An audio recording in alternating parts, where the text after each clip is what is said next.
किल्ले रायगड म्हणजे स्वराज्याची राजधानी. आजही प्रत्येक मराठी माणसाला पाहण्यासारखी वाटणारी आणि याच रायगडावर घडलेली एक कथा मी आज तुम्हाला सांगणार आहे. माझ्या कथेचे नाव आहे हिरकणी. कथालेखक प्रताप गंगावणे.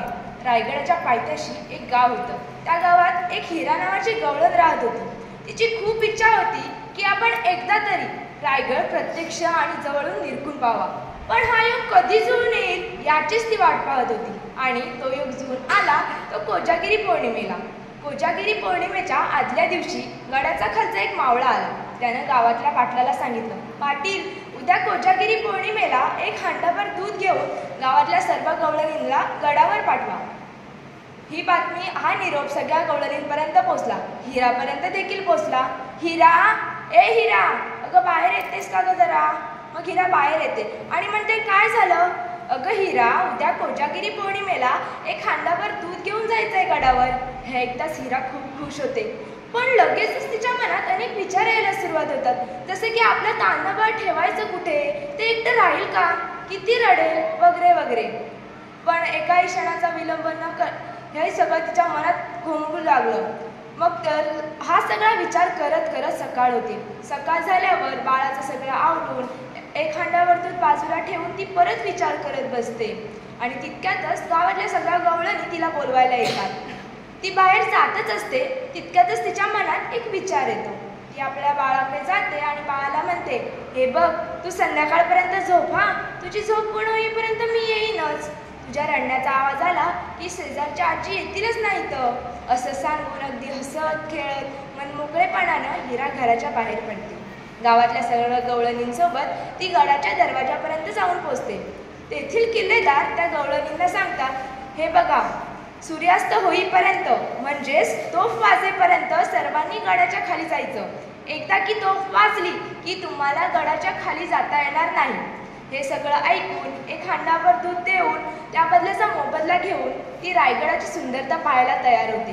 ती रायगडाची सुंदरता पाहण्यात इतकी मग्न होते की अचानक तोफांचा आवाज होतो.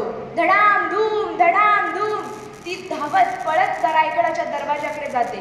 तोपर्यंत रायगडाचा दरवाजा बंद झालेला असतो. मग ती तेथील किल्लेदारांना विनंती करते, मला जाऊ द्या, मला जाऊ द्या. माझं तान्हबाळ घरी एकला आहे, मला जाऊ द्या.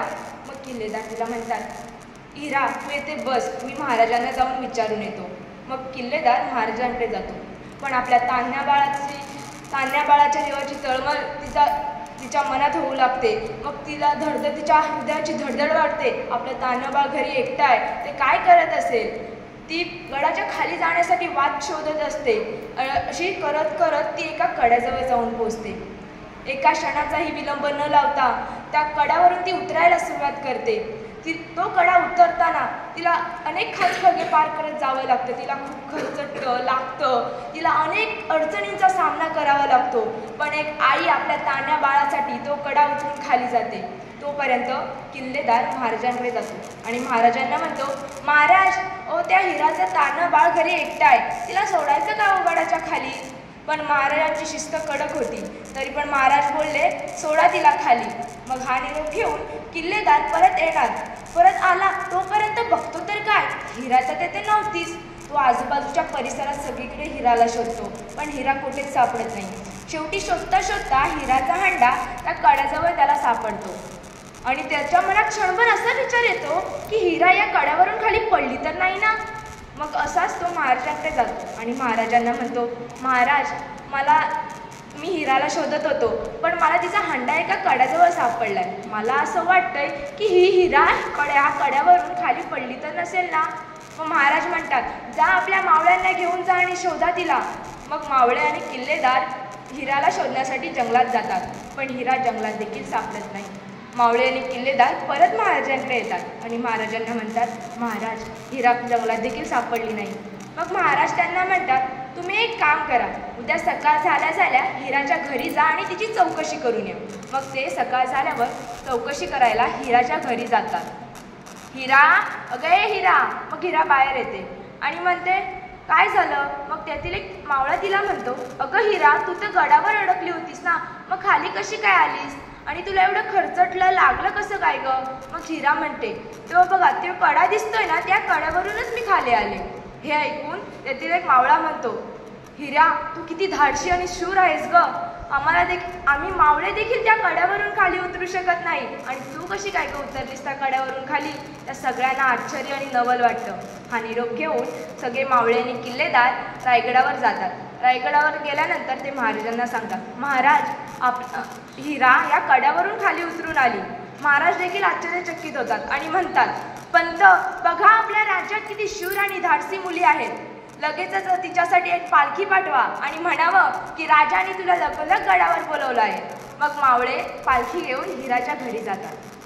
गावात पालखी आले बघितल्यावर गावातले सगळे लोक आश्चर्यचकित होतात की ही पालखी नेमकी जाते कोणाकडे. मग सगळे गावातली लोक त्या पालखीच्या मागे मागे जातात.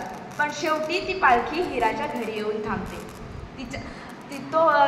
सगळे लोक हिराच्या घरी जातात आणि हिराला आवाज द्यायला सुरुवात करतात, हिरा, अगं ये हिरा, बाहेर ये लवकर. आणि असा आवाज दिल्यावर तिचा नवरा बाहेर येतो. तो देखील तोपर्यंत आलेला असतो. आणि मग हिरा बाहेर येते आणि म्हणते, काय झालं. आणि त्यातील एक मावळा म्हणतो, अगं हिरा, तुला महाराजांनी गडावर बोलवलंय लगोलग. मग हिरा म्हणते, मला माफ करायची, मी फक्त माझ्या बाळासाठी या कड्यावरून खाली उतरले. मग त्यातीलच एक मावळा म्हणतो, अगं वेडी का खुळी तू, तुझ्या सत्कारासाठी महाराजांनी तुला गडावर बोलवलंय. हे ऐकताच हिराला खूप आश्चर्य वाटतं आणि ती खुशही होते. मग ती पालखीत बसते आणि पालखी निघते रायगडाकडे. रायगडाच्या दरवाजाजवळ पालखी पोचते. तेथे तिला खूप दागिने, वस्त्र, वस्तू, तिच्या बाळाला अनेक काही दिलं जातं. मग ती खूप खुश होते. आणि शेवटी महाराज काय म्हणतात माहिती आहे, पंत, ज्या कड्यावरून आज हिरा खाली उतरली, ज्या कड्यावरून आज हिरा खाली उतरली, त्या कड्याचं नाव आजपासून हिरकणी, त्या कड्याचं नाव आजपासून हिरकणी. तात्पर्य एकच की धाडसी बना, अजिबात घाबरू नका. धन्यवाद.